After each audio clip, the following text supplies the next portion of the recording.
여러분 안녕히 주무셨습니까? 참 좋은 아침입니다. 우리 2016년 1월 29일 금요일 말씀으로 드린 오늘의 번제 함께 합니다.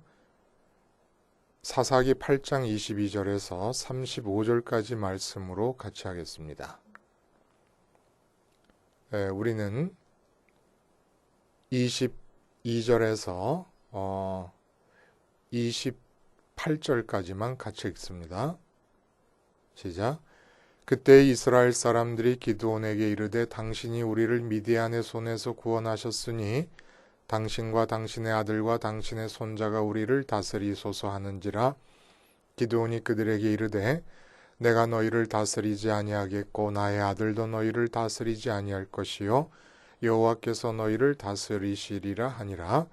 기드온이 또 그들에게 이르되 내가 너희에게 요청할 일이 있으니 너희는 각기 탈취한 귀고리를 내게 줄지니라 하였으니 이는 그들이 이스마엘 사람들이므로 금귀고리가 있었음이라. 무리가 대답하되 우리가 즐거이 드리리이다 하고 겉옷을 피고 각기 탈취한 귀고리를 그 가운데에 던지니 기드온이 요청한 금귀고리의 무게가 금 1700세겔이요 그 외에 또 초승달 장식들과 패물과 미디안 왕들이 입었던 자색 의복과 또 그 외에 그들의 낙타 목에 둘렀던 사슬이 있었더라. 기드온이 그 금으로 에봇 하나를 만들어 자기의 성읍 오브라에 두었더니 온 이스라엘이 그것을 음란하게 위함으로 그것이 기드온과 그의 집의 올무가 되니라. 미디안이 이스라엘 자손 앞에 복종하여 다시는 그 머리를 들지 못하였으므로 기드온이 사는 40년 동안 그 땅이 평온하였더라. 오늘 우리가 함께 읽은 말씀 중심으로 하나님의 매력과 하나님 뜻의 매력이라는 제목의 하나님 말씀 증거합니다. 하나님의 매력과 하나님 뜻의 매력. 여러분 그 GFFIS라는 이름의 영화제를 아십니까? 다름 아닌 서울 환경영화제입니다. 2004년부터 시작되었는데 이 영화제를 만든 취지는 뛰어난 환경영화를 찾아내어 널리 알리고 또 환경에 관한 영화의 창작을 지원하고 환경영화의 지평을 넓히기 위해서 시작된 거예요. 그런데 2014년 이 서울 환경영화제 단편 부분에서 대상을 받은 그 다큐멘터리 28분짜리 영화가 있습니다. 그 영화의 제목이 뭐냐 하면 세상에서 가장 안전한 핵발전소라고 하는 것이 제목이에요. 이건 이제 어떤 다큐멘터리냐 하면 오스트리아의 츠벤텐도르프 핵발전소가 있습니다.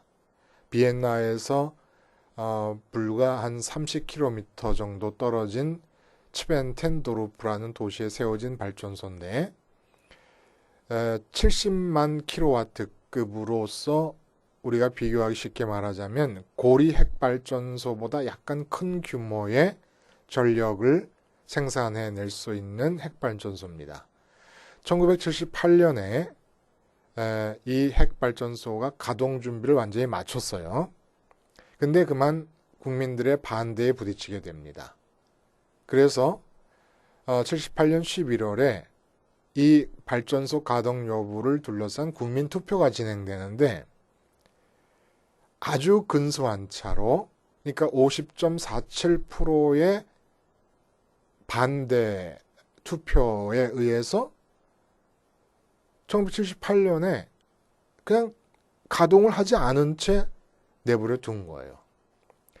그 78년 당시 이 발전소를 이제 짓기 위해서 들어간 돈이 우리나라 돈으로 환산하면 1조 4,600억 원입니다. 그러니까 78년이면 지금으로부터 몇 년 전입니까? 한 뭐 22년에다가 16년도 하면은 거의 40년 전이잖아요. 40년 전에 1조 4,600억이면 엄청난 돈 아닙니까? 근데 이렇게 막대한 비용이 그냥 매몰되어 버린 거예요. 그리고 나서는 이 발전소에다가 국민학교를 초등학교를 입주시켰습니다. 그리고 노인들이 커뮤니티 활동을 할 수 있는 연회 장소를 또 마련해 놨고, 그린피스 회원들의 활동 장소로도 공간이 또 제공되고 있는 거예요. 그러니까 핵 발전소 안에 초등학교 아이들이 있고 노인들이 와서 시간을 보내고 그린피스 회원들이 활동을 합니다. 그러니까 가장 안전한 발전소지요, 세상에서. 체르노빌 원전 사고나 후쿠시마 원전 사고, 그리고 고리 핵발전소에서도 끊임없는 고장 소식이 들리지 않습니까? 그게 얼마나 안전합니까? 안전한 핵발전소, 세상에서 가장. 여러분, 세상에서 가장 안전한 것이 뭘까요? 안전한 것이라는 것은 우리의 삶에 가장 완벽한 안정성을 제공하는 것이 있다면 그것이 무엇일까요? 바로 하나님의 뜻입니다. 하나님의 뜻. 하나님의 뜻 안에 있으면 13만 5천 명이 중무장하고 있는 진영 바로 코앞에 가가지고 300명밖에 안 되는 상황에서 나팔을 불어대고 항아리를 깨고 횃불을 들고 하면서 자신들의 존재와 위치를 다 드러내도 털끝 하나 상하지 않습니다.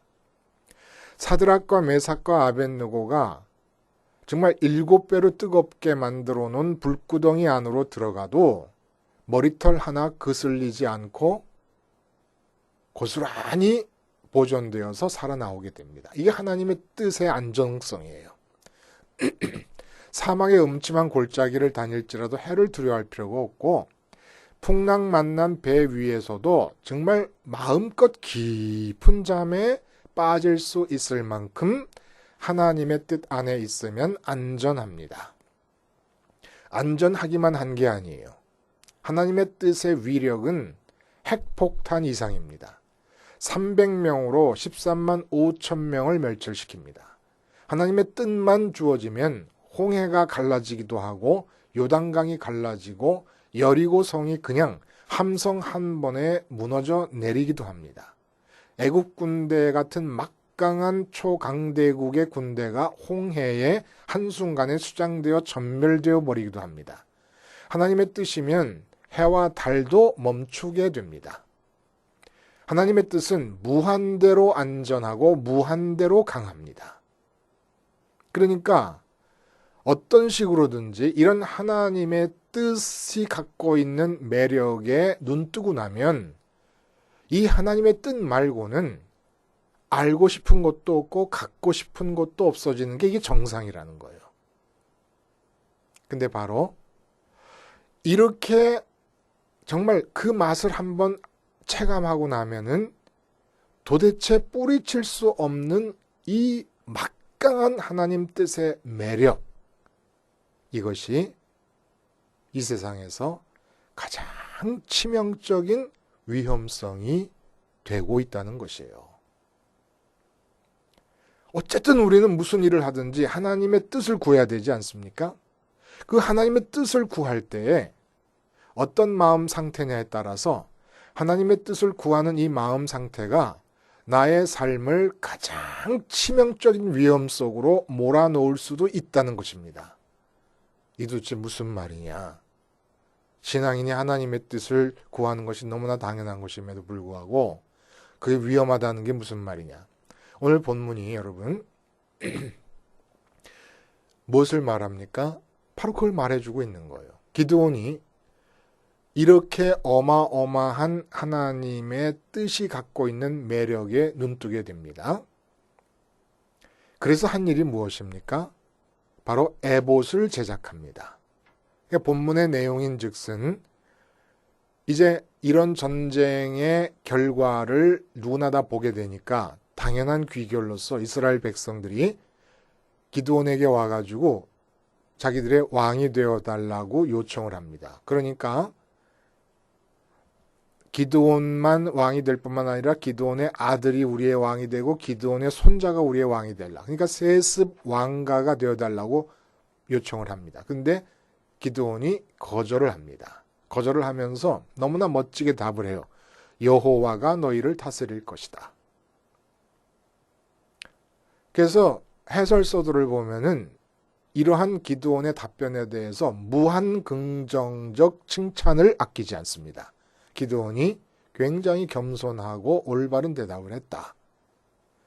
맞아요. 근데 나머지 부분을 쭉 읽어 내려가다 보면 점점 좀 고개가 갸우뚱해져 가지고 어느 지경까지 되냐 하면은 기드온이 여호와가 다스릴 것이다라고 하는 이 말이 완전히 불신앙적 마음가짐으로부터 나온 말이구나라는 것까지도 생각할 수 있게끔 만들어 버립니다. 많은 아내가 70명의 아들을 낳는데 세겜에 있는 기드온의 한 첩이 낳은 아들 아비멜렉이라는 아들이 70명의 아들 전체를 다 죽여버리는 일이 일어납니다. 이게 바로 지금 기드온이 여호와가 다스릴 것이다라고 하는 말을 하는 이 중에 이러한 재앙, 집안에 일어날 재앙의 씨가 들어 있었던 것이에요. 이상하죠? 여호와가 다스릴 것이다라고 말하고 있었는데 어떻게 자식들이 다른 자식의, 그러니까 많은 아내들이 낳은 70명의 아들 중에 요담이라는 아들 하나 빼놓고는 첩이 낳은 한 아들에 의해서 다 진멸당하는 재앙이 집안에 주어질 수가 있겠냐는 겁니다. 아무리 그래도. 도대체 이 말의 진의가 무엇일까? 여호와가 다스릴 것. 내가 다스리지 않고 여호와가 다스릴 것이다. 그걸 알 수 있게 해주는 게 에봇을 제작했다고 하는 말입니다. 왕이 되달라는 말에 대해서 여호와가 다스릴 것이다라고 말하면서 거절을 한 직후에 무엇을 요구하느냐 하면 금을 요구합니다. 금 귀걸이를. 그 쳐부신 미디안 사람들은 전부 금으로 된 귀걸이를 달고 있었어요. 그러니까 그 전쟁에 참여해서 미디안을 쳐부신 많은 사람들이 노획물을 갖고 있는데 거기 금 귀걸이를 많이 갖고 있었습니다. 그것을 자기한테 달라 그래요. 그러니까 사람들이 기꺼이 다 줬어요. 귀걸이를. 그것으로 에봇을 만들었어요. 에봇. 에봇이라는 게 여러분 뭔지 아십니까? 기억나시죠? 제사장이 다 옷을 입고 속옷과 겉옷, 제사장의 겉옷을 입고 맨 위에 걸치는 긴 조끼예요. 조끼. 근데 그 조끼에는 뭐 견대의 12지파의 이름이 6지파씩 써 있고 가슴에 흉패가 있고 흉패 안에 주머니가 있는데 우림과 둠빔이라는 것이 있어 갖고 그 우림과 둠빔을 담고 여호와께 나가서 여호와의 뜻을 물어보는 행동을 할 때 입는 옷이 바로 에봇입니다. 그러니까 에봇을 만들었다고 하는 것은 무엇을 뜻하는 겁니까? 기드온이 하나님의 뜻을 무지무지하게 좋아하게 되었다는 거예요. 하나님의 뜻이라고 하는 것이 갖는 매력에 완전히 빠져버렸다는 얘기입니다. 그래서 에봇을 만들었다는 거예요. 그러면 여기까지 문제될 게 아무것도 없는 것 같아 보이지 않습니까? 근데 이게 어떤 의미입니까, 여러분? 지금 그 당시 실로라고 하는 장소에 중앙성소가 있습니다. 중앙성소 회막이 있어요. 그곳에 가면 제사장이 있고 제사장이 에봇을 입고 제사장의 역할을 합니다. 그때 법궤가 들어있는 지성소가 있고 그 법궤가 있는 성소 앞마당에 번제단이 있어요. 이런 거 다 제껴놓고 에봇만 딱 갔습니다. 번제단이 없는 하나님의 뜻을 구할 때 입는 에봇의 위험성. 이게 뭡니까? 하나님의 매력에 빠지지 않고 하나님의 뜻이 갖는 매력에 빠진 상태예요. 이건 뭘 말합니까?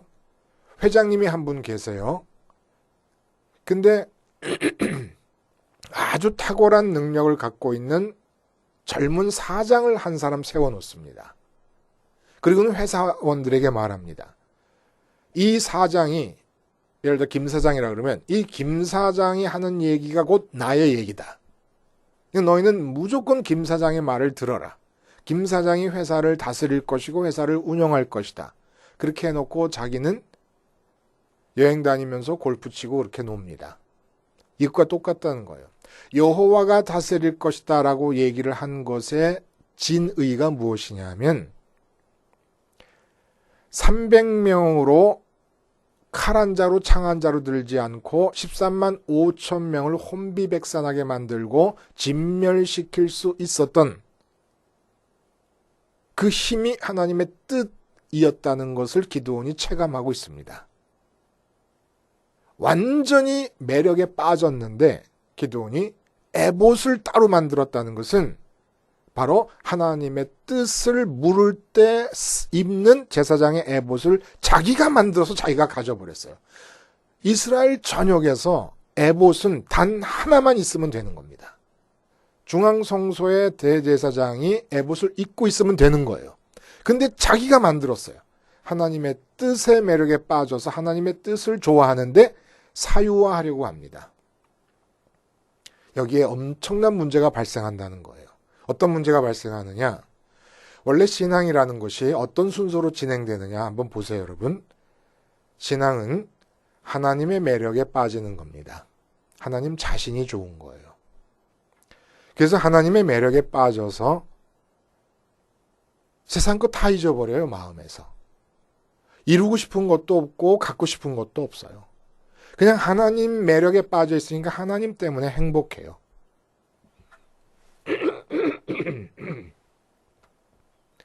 하나님 매력에 빠져서 하나님 때문에 행복한 상태로 있게 되면, 그래서 세상에 대해서 내 욕망과 의지가 나타나질 않고 있는 그런 상황이 되면 바로 그러한 마음 상태를 통해서 하나님께서 당신의 세상을 향하신 뜻을 나타내기 시작하십니다.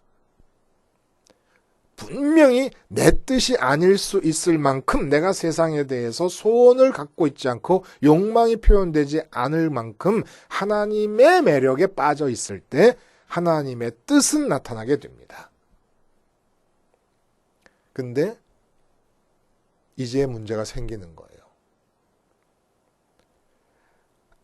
하나님의 뜻에 의해서 가장 완벽한 결실이 삶의 현실에 주어집니다.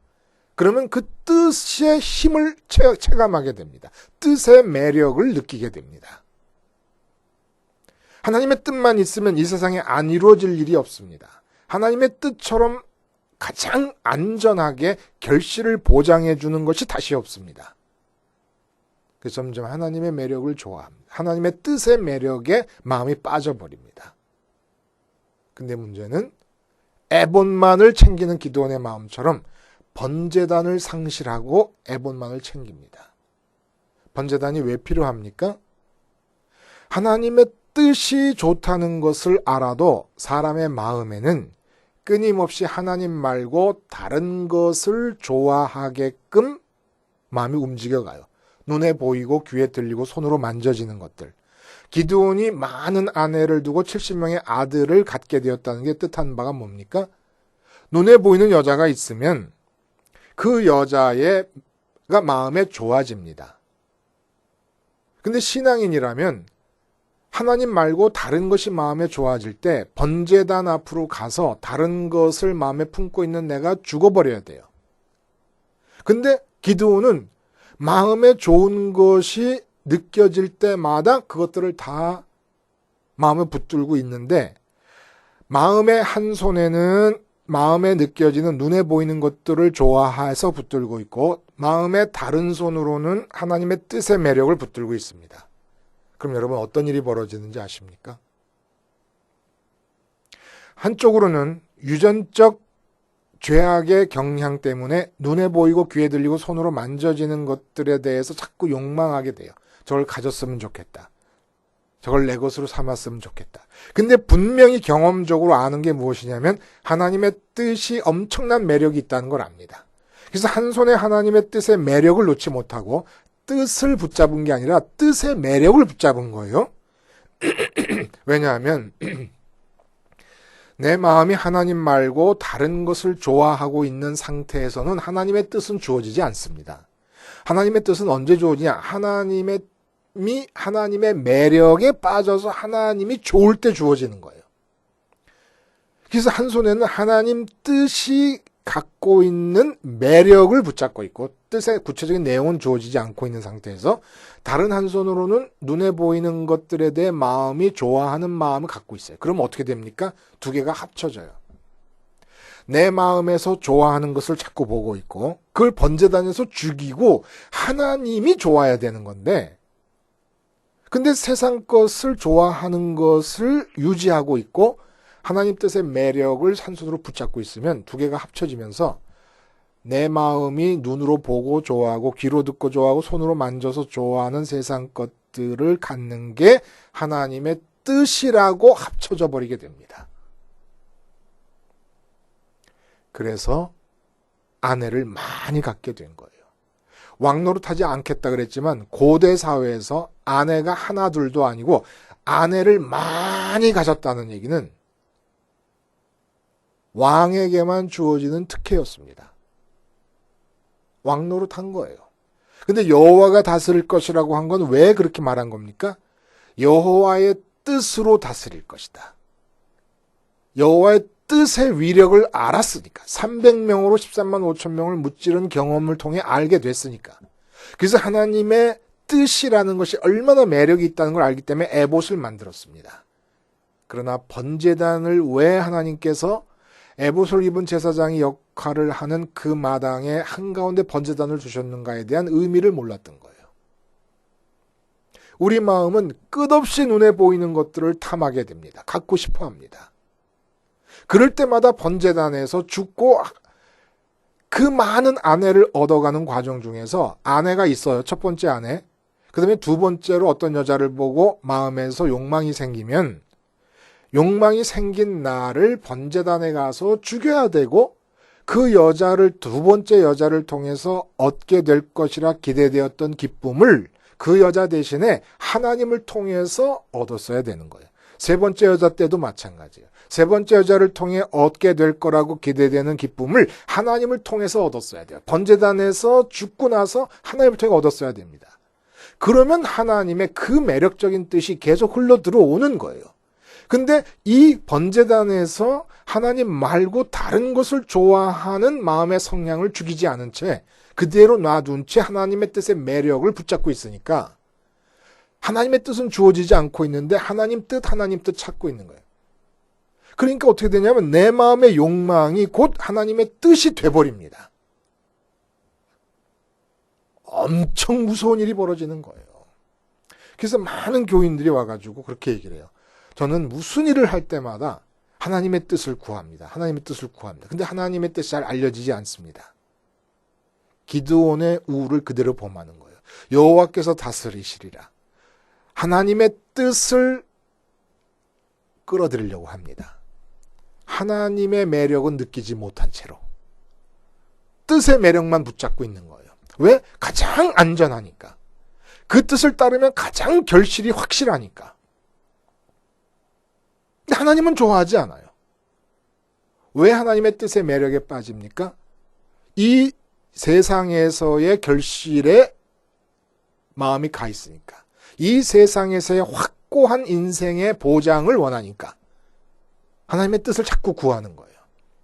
그래서 하나님의 뜻을 구하려고 기도할 때 꼭 여러분 스스로에게 물어보세요. 내가 지금 하나님 뜻의 매력에 빠져 있느냐? 하나님의 매력을 찾고 있느냐? 하나님의 매력에 빠져 있느냐? 하나님을 내 기쁨의 원천으로 삼으려고 좀 하고 있느냐? 이거 물어보셔야 된다는 거예요. 그래서 시편 37편에 여호와를 기뻐하라. 그래야면 너희 소원을 들어주시리라. 기뻐하는 게 먼저예요. 내가 욕망하는 세상적 소원을 이룬 다음에 기뻐하는 게 아니라 먼저 여호와를 기뻐하면 하나님의 뜻이 나의 소원으로 나타나서 다 이루어지게 됩니다. 여러분, 하나님의 뜻을 구하고 계십니까?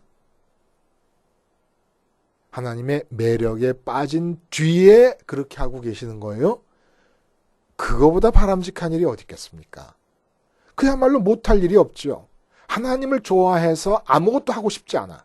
그런데 하나님의 뜻이 주어지면서 못할 일이 없어요. 또 하고 싶지 않은데 못할 일이 없는 것, 이게 바로 하나님의 매력에 빠진 자들에게 주어지는 삶의 현실입니다. 그런데 이 세상 것의 매력에 마음은 빠져 있는데 하나님의 뜻이 갖고 있는 매력은 놓고 싶지 않아요. 그러면 반드시 이상한 기현상이 나타나는데 내가 마음에서 좋아하는 것들을 다 하나님의 뜻이라고 갖다 붙입니다. 하나님이 주신 꿈이다. 하나님이 주신 비전이다. 하나님의 사업이다. 하나님의 사업인 것이 확실하려면 어떻게 하느냐? 지금 그 사업에 완전히 손 떼도 나는 완전히 만족하다. 그럴 수 있어야 하나님 사업인 게 분명해집니다. 여러분, 하나님의 매력에 빠지지 않은 채 하나님 뜻의 매력에 빠지는 것은 내 생애에 바로 옆에 이웃집에 있는 핵발전소가 체르노빌이나 후쿠시마처럼 되는 것보다 더 위험한 일입니다. 기도하시겠습니다. 하나님 아버지, 번제단 되시는 주님의 십자가를 기억함으로써 하나님 말고 좋아하려는, 하나님의 매력 말고 세상 매력에 빠지려는 내 마음이 날마다 죽게 하심으로 하나님 뜻은 구하지 않아도 하나님에 의해서 자발적인 당신의 섭리를 따라 내게 주어짐으로써 삶이 진행되게 하여 주시옵소서. 예수님의 이름으로 기도하옵나이다. 아멘.